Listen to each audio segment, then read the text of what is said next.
मित्रता सेवा सुरक्षा का नारा देने वाली उत्तराखंड पुलिस अब खुद ही लोगों पर लाठीचार्ज और मारपीट करने पर उतर आई है। ताजा मामला लालकुआं के हल्दूचौड़ क्षेत्र का है, जहां छात्र नेताओं पर पुलिस द्वारा लाठीचार्ज करने का आरोप लगा है। दरअसल हल्दूचौड़ के केशव प्लाजा के बाहर छात्र संघ पदाधिकारी खड़े थे। इस बीच हल्दूचौड़ चौकी इंचार्ज और पुलिस के सिपाही प्राइवेट कार से उतरे और उन्होंने सीधे छात्रों पर लाठीचार्ज कर दिया। हालांकि वीडियो में चौकी इंचार्ज खुद अपनी गलती मानते हुए भी नजर आ रहे हैं, जबकि हल्दूचौड़ क्षेत्र से आए ग्राम प्रधान संगठन और छात्र नेताओं का स्पष्ट कहना है कि जब तक चौकी इंचार्ज सहित मारपीट करने वाले सभी पुलिसकर्मियों का ट्रांसफर नहीं होता, तब तक वहां आंदोलन करते रहेंगे। दरअसल हुआ ऐसा था कि हम जन्माष्टमी का महोत्सव चल रहा था, हम गौधाम जा रहे थे परमा।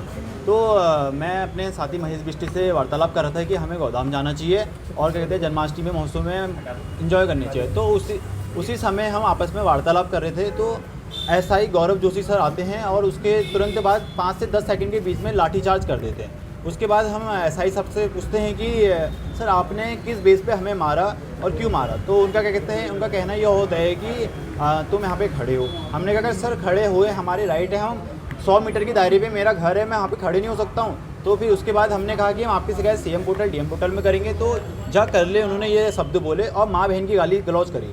और जिसके बाद हमने जैसे अपने कैमरे निकालने के बाद कहने लगे कि अरे तुम तो मेरे छोटे भाई हो, आपको तो हमने एलबीएस कॉलेज में कोऑपरेट किया है, और जबकि यह कभी हुआ नहीं कोऑपरेट। मेरा नाम महेश बिष्टी है, मैं पूर्व छात्र संघ सचिव हूँ और मैं हल्दूचौड़ क्षेत्र का निवासी हूँ। कल जैसा कि आप सभी को पता है, जन्माष्टमी का महोत्सव हमारे हल्दूचौड़ क्षेत्र में हर प्रत्येक वर्ष होता है। तो मैं अपने साथी के साथ केशव प्लाजा के सामने रोड के किनारे पे हम 3-4 लोग हम खड़े थे।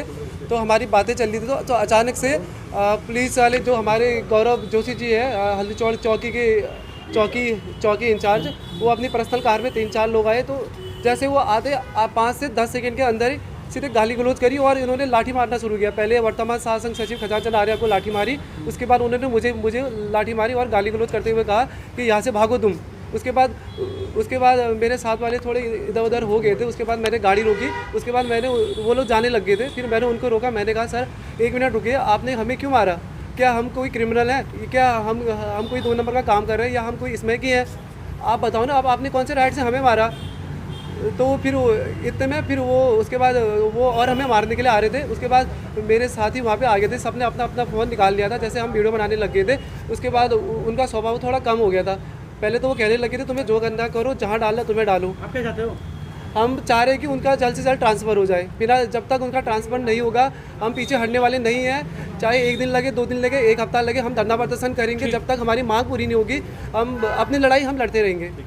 देखिए, कल रात की बात है और हमारे यहाँ गौधाम का मेला लगा रहता है और हर जन्माष्टमी में होता है। तो उसमें हमारे बच्चे घर ही के आसपास में खड़े हुए थे। तो इन्होंने जो बताया कि इनके साथ लाठियाँ मारी गई, जिसका ये रिकॉर्डिंग भी हमें दिखा रहे हैं, तो वो बिल्कुल प्रशासन ने गलत काम किया है और उस चीज़ को हमारे क्षेत्र के लोग भी बर्दाश्त नहीं कर पाएंगे। क्योंकि कल जो माहौल बहुत ख़राब हुआ था हमारे यहाँ, उसके साथ साथ चौकी का भी ठीक रवैया नहीं है। जो चीज़ें चोरियाँ हो रही हैं उसका रिजल्ट नहीं है, शराब अगर कहीं पे जगह जगह पे बिक रही है उसका कोई रिजल्ट नहीं है कि हाँ कौन।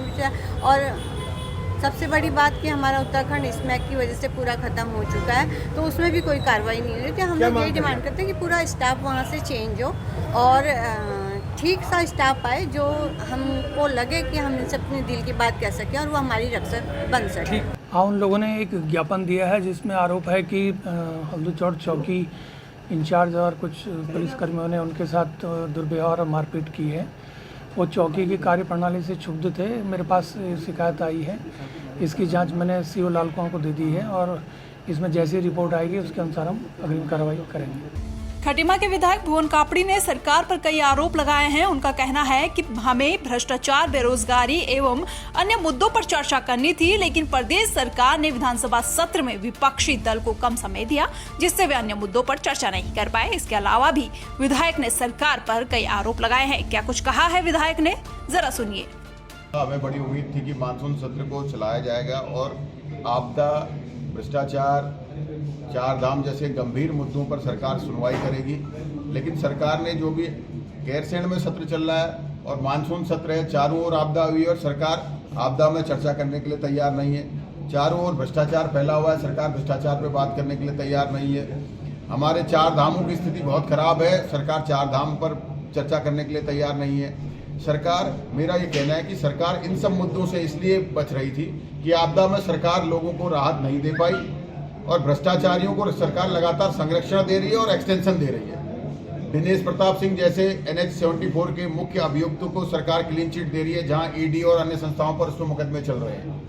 UPCL और जो है कि जल विद्युत निगम के ऐसे अधिकारी जो राज्य के योग्य नहीं है, उनको एक्सटेंशन 2-2 साल का दे रही है। एक्सटेंशन की तैयारी कर रही है किसी की, तो किसी को दे रही है। तो हम इन सब मुद्दों पर बात करना चाहते थे कि सरकार से, ताकि उत्तराखंड को जो आज मूलभूत जो समस्या है उनसे बाहर निकाला जाए।